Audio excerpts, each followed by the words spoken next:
Hey, what's up, everybody? Amish Country Mets fan here, and this is Amish Apple Podcast episode 6. I have my guest tonight is Greg, aka at the Real Black 14 on Twitter. If you're watching on my YouTube page, you'll be able to see it scrolling there on the bottom. Please give him a follow. He's a great follow. We'll get into why in a bit, but how you doing tonight, Greg? I'm doing pretty good. Like we discussed before in the break room, we can't lose tonight. So, we can go. Yeah, always a good thing when you can't lose. Right. And then the Cardinals stink, so hopefully maybe we can take a couple of games this weekend. Yeah, well, judging by how the season has gone, we can be beat. It doesn't matter how trash. So, That's very true. So we'll jump right into it. How did you become a Mets fan? So as early as I can remember, I was just flipping through the. I must have been like 6 or 7 years old, and the late '80s, I would say the '90s would be, and I would catch their telecasts or their broadcasts, I should say. I'd be watching Matthew Sasser. Doc was still on the team. I remember seeing the colors and liking orange and blue, and the that equipment looked cool, and then I just ended up watching. I did also watch. So there was a period where, what I had to make, but listen, watch the broadcast, look at colors, the tax, Mel Hall, it wasn't the orange and blue. So over time, I stuck with the taking the ride for decades. That's essentially how it. Awesome. So you've born and raised in the city or just outside of the city or? Yeah. So I was born in Queens, Awesome. and I ran the streets for a while. Then at the ripe old age of 1, my parents moved me to Long Island. So 1 year I moved to the island, and there ever since. But if there were a borough that I would have most affiliated with Queens, because I have family still in Queens, and that's the borough where I was born. So There you go. He can claim it. Queens born and bred, and we'll stick to that and make sense why you're a Mets fan. So how often do you get to games? Well, I'd like to say 5 times a year. 3 times with family, 2 times with friends. At least 5 times a year. Although last year I made it to around 8 or 9. For that playoff series, I had to break the bank and make sure 2 out of 3. And I ended up going 1-1. I went there for the max start Friday and the Saturday. And the max start was completely abysmal, as you could remember. And the Jim start was emotional. We got the job done. We got 5 for 1 more day, and then you all, the rest. We needed you there for the last game. That was the problem. You think so? I went when it wasn't perfect. So. That's true, but I don't know. So who's your favorite all-time Met? It's a great question. Favorite all-time Met? There's so many. I could say Edgardo Alfonso. That's a good one. I could say Robin Ventura. That's another good one. Yeah, I mean, even when we were not, I loved to put Bernard Gilbert. There's so many, but if I had to pick one, it would have to be, Doc Gooden. No. Well, actually, no. I'm sorry. Let me keep it real. I had a complete love affair. I guess pause, right? I had a huge love for Cliff Floyd. How do I not mention Cliff? Oh, I go on interviews. I love Cliff Floyd. Lefty, power bat, played in, a good offensive time for our baseball. I feel like he was underappreciated. I feel like that's what I would look like if I was a baseball player with less injury. I hope Cliff doesn't watch. he had a very pretty swing from the left side too, man. That was a beautiful swing. Yeah, lefties typically have beautiful swings. I mean, everybody talks about John Olerud, but yeah, I agree. Cliff had the pretty swing and power. The power was Yeah, ridiculous. So yeah. That offense, man, man, I could get going. That Cliff Floyd, Delgado, Beltran, Wright, Reyes. Oh boy, and how I Valentine. Well, yeah, man, Porter killing it. Paul LaDuca. Yep. Oh man, that was such. I wish we had that offense on the field right now. I miss it so much. I would wake up every day so confident, and I'd look at other people's lineups and I'd be like, yo, like we're about to, be bombs over Baghdad on you guys. Yeah. It was one of those things where almost every night you felt like you were going to go out there and put up 10 runs. Yeah, it was really special. And anybody who I've seen it, remembered it, like, yeah, I mean, it was a special time. Very sure was. All right, so that's your favorite, or you named a few, but we landed on Cliff. So on the current team, who's your guy? Jeff McNeil, without question. Jeff McKitts, all right. Yeah, ever since I became a baseball player about 12 years ago, batting average has become one of the statistics that you're doing well at batting and OBP. Be a little bit better at that. But, he had strong numbers. He's been consistently accountable aside from, the 2021 season. And also this season, he's, a little subpar. Everyone's subpar. But yeah, that guy that, when he's not trying to go for the homer swing, he's got the line drive swing going. He's one of the best hitters in the game, and he's proven that. I can't say I disagree. Your favorite Met memory? Okay. So I was at the 1986 celebration, not in the 86, but the 20-year reunion in 2006. And before the game, there were players.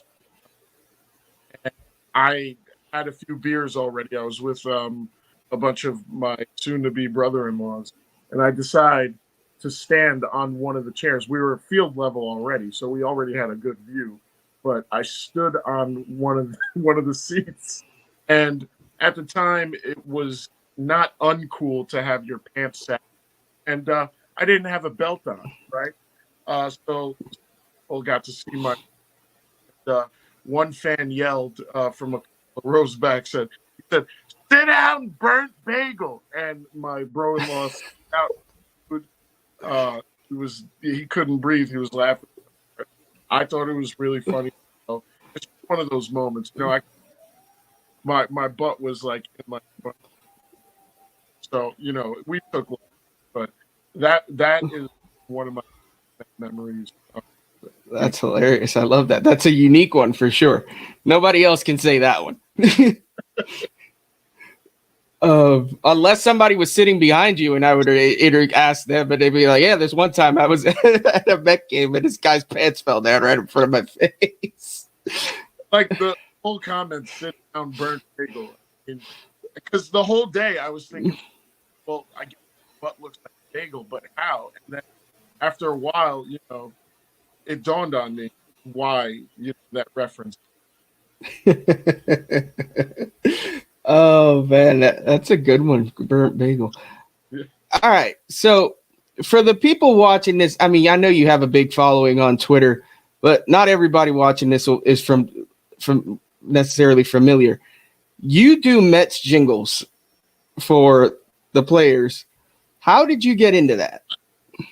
So ever since I was a little boy, I used to make jingles at mainly, businesses and commercials. I would, alter, different. I would create jingles that way. Then, like years ago, when I had my kids, I created like diaper change jingles to distract them. Um, but throughout my Met fandom, I've made personal, chat like chants and jingles. It's just something that's always come natural to me. Um, so after a while, I guess with the 877 runs now thing blowing up in 2019, I think that's when my upload put them on my Twitter, and it caught on like wildfire, and I've been doing them publicly ever since. I had no idea that I would get the reactions that I've gotten, because I'm just being an idiot. So, it's how it's come about. I've been this person this whole time, so, making idiotic songs and parody. I gotta say that they are highly creative, and I especially love lately. You have that. I don't know if he's your friend or who he is necessarily, but he does like he's putting music to him, like his own like little riffs. It's almost like you're producing a whole thing. Yeah, so I've actually never met them Oh, before, really? and he is so it's Jordan. Jordan is absolutely amazing. Jordan, I believe, is. And what happened was Athlete Logos got up him as well. He's really good there. Athlete Logos had a request for me to do like play the kids to Let's Get It On, and I'm like, look, I don't take requests, right? So a lot of people give me requests, but I don't. But for him, I was like, you know what, this guy's special. He made me my own custom Jingle Man, um, lighting system thing, uh, you know, and I was like, I owe you one. So I made a custom Let's Play the Kids for him. He shares it. Then Jordan Simpson, the one kid that he is, he laced the track, and it became a whole big thing. And that was much fun. I love it when not only my stuff blows up, but like a creative idea gains a snowball effect and becomes a whole big thing to have people in good spirits. You know. Yeah, it's awesome. Like your jingles obviously are great without the added production value, but him like adding all that to it and getting creative with it. That I mean, it really makes him pop a little more. Yeah, actual musician. Like, yeah, if a professional gets their hands on my stuff, I mean, it can't be beat, right? I mean, Yeah, really like enhance the quality of all of it. it's good stuff. So I mean, I've asked you this before, but for the masses watching, hopefully watching, your favorite one that you've done. Okay, that's a great question. So, I'm going to give you two. So, Okay. one, Domo Origato, Michael Conforto. Oh, that was a good one. Yeah, I got to say, I was half in the bag when I made it.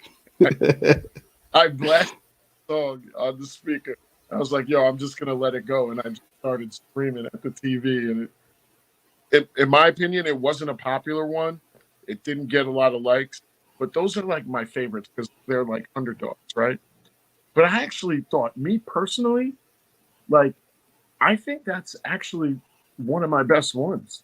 Um, and then the other one is Mazika. Uh, that one is funny because like the sound quality is so bad that it's good, and it's just it's to the Africa song by Toto. Um, Yeah. Good song.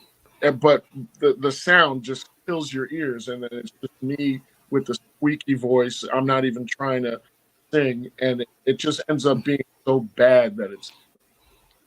If you haven't seen that, I have to. No, I've seen. I think I've seen almost all of yours. Like I follow them pretty religiously. They always make me laugh. And when the Mets are doing bad, you kind of need that little comedic relief in your life, and you definitely provide that. Um, Brings a smile. I gotta say, you gotta. I'm sure bring a smile to a ton of Mets fans' faces. So I'm sure we all appreciate you for that. I appreciate Met fans appreciate me because I am one of them. You know, um, and if we could laugh together, it definitely makes things a lot better. I know there's so many content creators out there that are Met fans, and they make me laugh and smile all the time. Even the non-content creators, the members of Jingle Nation, who just follow my stuff and constantly share it, like they do make me feel better as well. However, they also understand that, the more success we have, the more jingles I end up making, right? We I actually, have, there's nothing to sing about. yeah, I have noticed that you're a lot more active when the Mets are doing well, which I can't blame you. Right. Yeah. Um, When we are not successful, guess what I'm going through? I'm going through what everyone else is going through. yep. So it's hard for me to be when I'm actually mad. Yeah. Yeah, that's part of. I mean, I just started doing this content stuff, and it's part of what I'm finding difficult is that there's days I just don't want to do it. But it's like to try to get myself out there, I got to be consistent with it. But when the Mets are constantly getting beat down and everything's negative and you just get beat over the head constantly with more and more negativity, it's like, okay, how much can I take before I need to just check out? Right. You legitimately get upset Yeah. because you're a Mets fan. Yeah. Um, I do want to say though, I appreciate you doing the remix on the Lindor one. Not that I didn't like the opera thing you had going on, but my guy needed a little more flavor with. You were not the only one. It was weird. Well, it wasn't weird. The Puerto Rican community um, has been reaching out to me um, about the Lindor there, and everybody's respectful about it. They're like, not that the Lindor is bad. We like that you're calling it Lindor, and we like that. But come on, bro, put some sazon on that. Exactly. So I did. Just a little sprinkle. Just a little. And using Big Pun was absolutely perfect. Like you nailed that. Well, Big Pun is one of my favorite rappers of all time, so it wasn't really that difficult of a thing to do. He came on my Spotify shuffle, and then bam, it came right into my head. And then I was like, oh, it's not 100% that I can use Lindor. There's a few that I can use Lindor, and I'll sprinkle those in as the goes. Yeah, I gotta say your creativity, man, it's like does it just pops in your head just like that? You don't like, or do you sit down and like write them out? I would say for about 70% of the jingles, they pop into my. The other 30%, I actually have to sit down, think about. But a lot of times when I'm just listening to music, things just connect in the brain, and That's awesome. Yep. Yeah, I'm a big I think part of the reason I like you so much is I'm not only a huge Mets fan, I'm a big music guy. I used to DJ up until a couple years ago, so all kinds of music. I like it. If you go through my Spotify playlist, it's all over the place. If you do go on a road trip with me, you don't know what's going to come on next. Anything from salsa music to rap to country to rock, it's all over. EDM sometimes. Like I don't live in one lane, so you mixing my two loves, music and the Mets, like you're like the perfect follow for me on Twitter. I really appreciate that, and you know what I'm finding too, the commonality with a lot of my followers is they have an enthusiasm for music, and some of them are actually musicians.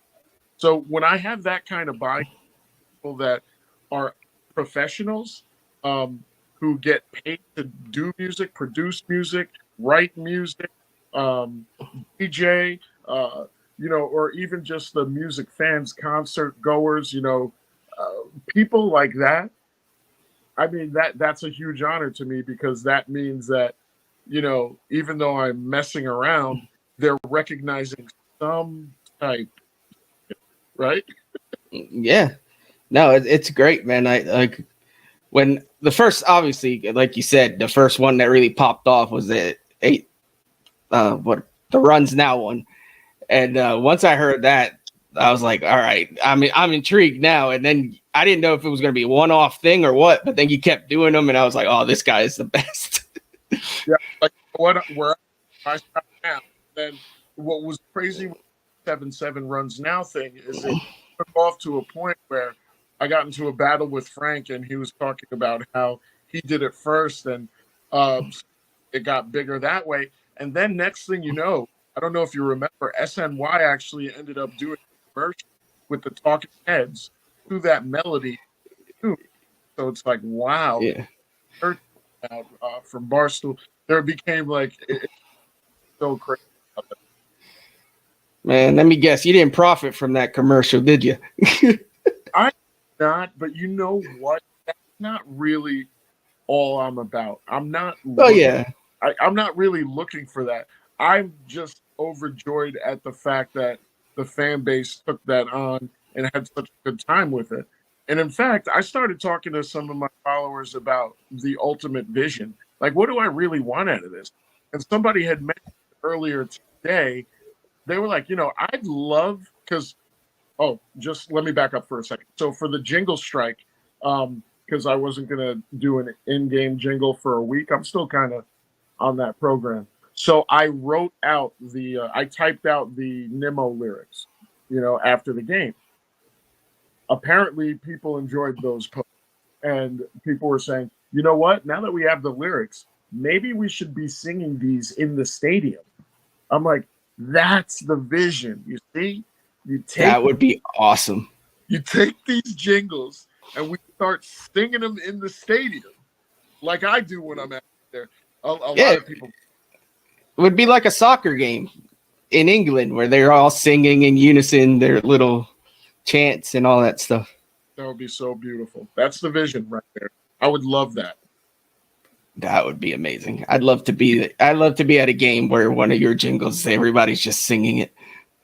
Right? And like from a culture standpoint, from a Mets culture standpoint, that would be we would be the first in the MLB to do that. It would make us even more unique than we already are. Yeah, for sure. That would be awesome.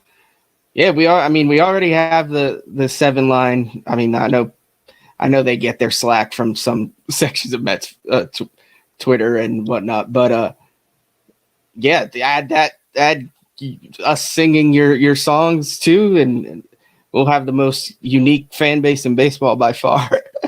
Absolutely. Between the different clothing lines, between uh, all the musicians and all the content creators that we have in our Mets Twitter community, I really believe that we are the most unique and most diverse in Major League Baseball. And you know, I love the fact that like that's my team and that this is my community that I get to have fun with every single day, to be honest. No Although doubt. although I let's be real though. Like when we suck, we're all fighting. But that's also Oh yeah, New York reality as well. yeah, for sure. I try to stay out of that as much as possible. Sometimes I have to like literally restrain myself. I like see a tweet and I'm like, put down your phone, hide your phone because you get so like in like this passion that you want to just start typing back. It's like, nah, you just don't get in the back and forth because it hardly ever ends well. It never ends well. I got to tell you, and when I was younger, I used to get into internet wars all the time, and I eventually got to a place where I'm like, look, when you get to a certain point in your life, most people, when they approach adulthood, you're not going to change their minds, not in a debate, Exactly. especially not on the internet. So, rather you save yourself a lot of time from fighting with these people. And like you said, it gets very tempting. It gets very tempting. I was actually I'm friends with a lot of different people in a lot of different circles of Mets Twitter. And there's been many times where I've been caught in the middle, and Mm, you end up like having to back off, and lose touch with some people that you love, and you're like, man, that really sucks. But at the end of the day, I'm a grown ass man. He, you know, getting in the wars because at the end of the day, we're talking about how important is that in the grand scheme of your actual life. exactly. So Yeah, I think the Mets are all important to us, but there's a time and a place where you need to like get your priorities straight a little bit, and it's like, is it really worth losing a friend or losing? I mean, even family members I've seen go at it over this stuff. It's like it ain't worth. It's just like politics. It ain't worth getting into all that. right, and you don't want to lose. You don't want to lose your composure over a stranger. You know what I mean? Like, Yeah, don't let a stranger control your emotions. I know it can be hard, but yeah. Especially some of them are really good at pushing your buttons. They know exactly what to say that's going to get under your skin. right. I mean, last year I could tell it was a kid because I have a 13-year-old son, and I even think it was one of his friends. All year there was this young Braves fan who would troll me, um, you know, and he'd be like, like, and start cursing at me. And I'd be like, listen, I don't know where you come from, guy, but you need to stop. Like, you need therapy. It's but a lot of times when I get trolls, I retweet them, and because I definitely think it's funny. Everybody needs balance anyway. Not everybody's gonna like you, you know. That's true. Yeah. All right, man. Well, I appreciate your time. The last thing I want to get into, give me your thoughts on this club right now. I know it's not great, but where's your head at with this current team? Yeah, so we're approaching the 50% mark in terms of games played. We're not there yet, but we're approaching it quickly. Um, and I've been looking at the team stats collectively from an offensive standpoint, where near the bottom of the league. Defensively, uh, in terms of preventing runs being scored on us, we're near the bottom of the league. We're lower middle tier. Uh, and that's a slow start, and you can't really blame it on injuries too much. It's the fact that we have guys on the roster where we're not meeting expectations. Now, the good news is that there's enough time to turn this thing around. However, we need to start seeing some actual signs and actual things that we can hang our hat on. And one of those things is winning the games that we should be winning. That would be a great start. And another thing, well, in order for us to do that, we would need the star players to play um, to the level that they're capable of playing. So if those things happen, we can turn this thing around. And it's hard for me to imagine this downward trend of poor performance continuing on for 90 more games. I definitely feel as though it's going to start turning around. Unfortunately, there's no hard evidence to put my finger on it. However, Max has to turn it around. Verlander, good start yesterday. Use that as a building block to turn it. The rest of our starting, hopefully we get something out of Quintana soon. Senga, continue to be, well, even Senga's got to get more consistent. From a hitting standpoint, our big boppers. Lindor's got to be better. Um, Marte, Marte's got to be better. From a lineup standpoint, give Vientos more consistent reps. Preach. You bringing up the kids, and you have an ad out talking about come see the kids. Let the kids actually play. Like to see Mauricio be called up. See, here's the one thing that other teams do when they have youth movements: they go all in and they let the youth actually play. Now, I understand that comes at the expense of some veterans, but veterans are grown-ups. They understand that this is performance-based, and you're not going to hurt their feelings. They're professionals. They will move forward, and they will be fine. So in terms of this, to answer your question, to kind of close it out, there is hope left. There is hope. They just have to start playing the way that they're capable of playing.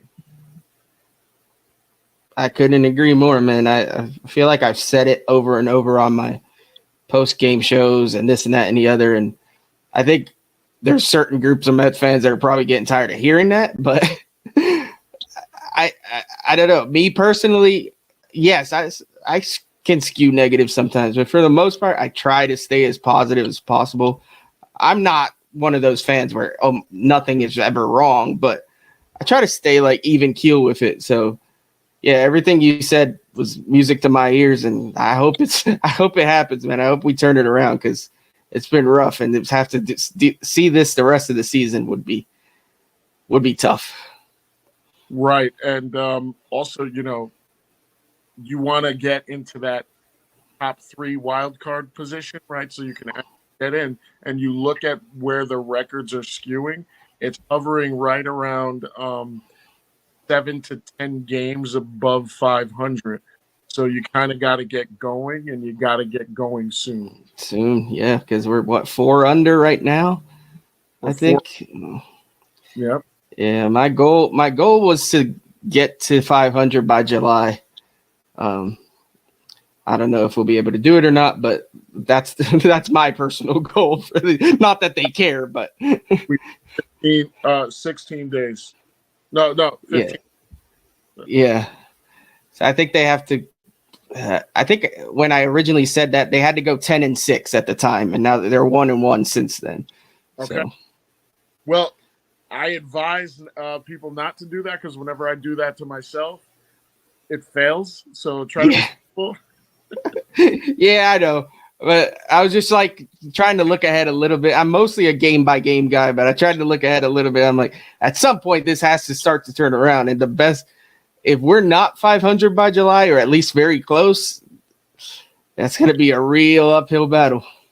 Right. The percentages of, or the chance of actually getting into this will significantly decrease. If you get your number correct. One last random question. So if we come end of July, we're still in it, and it's trade deadline time, is there a specific player that you would think that might be available that you'd want on the Mets team? I want the White Sox to struggle so we can be in on Hendricks. That's a good one. He's hurt, but he should be back by then. Should be back by then. Another arm for the pen. In terms of, I feel like I sound like an idiot here what I'm about to say, but from an offensive standpoint, I believe we have enough in-house. We just have to clear the way for some of it to come to fruition, right? Mm-hmm. It's there. We have what we need. We just have to put it together for the most part. But the Bulls could definitely use some help. Looking at us facing the Yankees that was coming at us with arm after arm after arm, quality arm too. I'm like, we don't have that. And it's not necessarily so much because of the actual players. It's because attrition hit with, the wear and tear, because we've been leaning on them so heavily, from the fourth inning on for a lot of these games. The bullpen is worn out. So we need to keep things fresh. And if we can improve some quality, it would be in the bullpen.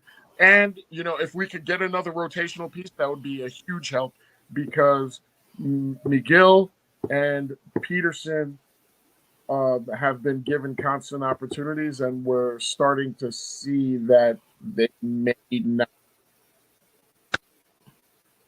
have it. So that is putting it very nicely, and I like that. Oh man, that's great. Well, man, I thank you so much. Before we go, I'm just gonna go ahead and do some shameless plugging here. If you're watching and don't already or listening, this is also on Apple, Spotify, all the other 50 billion podcast platforms. So if you're listening or watching, please follow Greg on Twitter. It's at the Real Black 14. That's the number 14. At Real Black 14. If you're looking for me on Twitter, I am at Amish Country Met. I'm also on Facebook and Instagram. I need to get better at posting all my stuff on there too. At Amish Country Mets fan on those. And of course, if you're watching on YouTube or if you're not, please go to my YouTube and subscribe. Also at Amish Country Mets fan. I have a new show coming out with my buddy Chris here in a couple weeks. We do post-game shows. I do videos out in the farm with the pigs and whatnot. So check me out. Check Greg out. Listen to his jingles. They're absolutely amazing. I suggest you go back and look at find some of his older ones too if you haven't heard them before. So thanks again, Greg. Anything you have to say to the people before we go? Yes, to you, I will be in Lancaster in late July. So if we want to take a photo together, that will be your chance. I will hit you up via DM and we can meet up for a cool photo. Man, hit me up. I'm a little bit outside of Lancaster, but I'll make a drive. I don't care. Oh, it can't be that far. How big is Pennsylvania? Come on. Actually, it's pretty big if you think about it. But no, man, that would be great. Let me know for sure. Just give me a little bit of a advance warning, and I'll make it. I'll make it there. Got it, my guy. And then my message to everybody on Mets Twitter: whether you're a positivo or a negativo, I love you. I enjoy fighting with the negativos and lifting up the positivos every. And LFGM, let's fucking go, man. Oh wait. LFGM. Thanks everybody for listening.